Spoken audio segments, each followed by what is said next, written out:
experience and respect South Africans.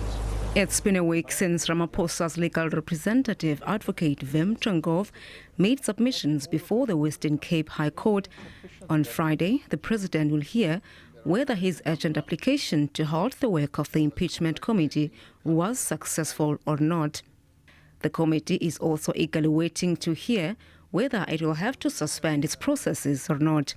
It was established following a ruling of the Constitutional Court in May directing that it should investigate whether Ramaphosa should be removed from office. At least one political analyst argues that any judgment by the court will not necessarily stop the work of the committee. Even if the court in Cape Town rules against him, or even if it rules in his favor, it does not necessarily have the work of the committee. So it is clarifying what are the provisions in terms of the work of this committee. It also talks to whether the committee can probe and what scope should it probe in looking at these issues.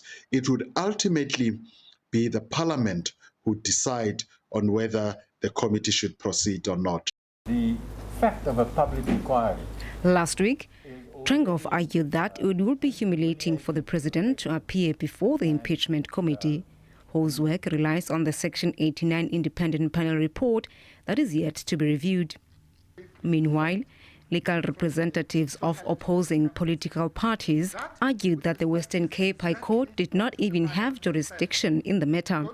Ndebvu says he expects the judgment to clarify whether or not Ramaphosa was right to approach it.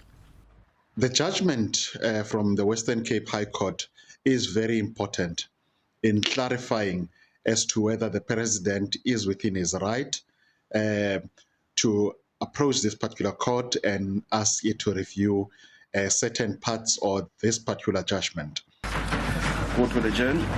Ndebvu says the court is expected to lay out a clear direction on the way forward for the impeachment committee. I am Yamgela Mchiyo for SABC News in Cape Town.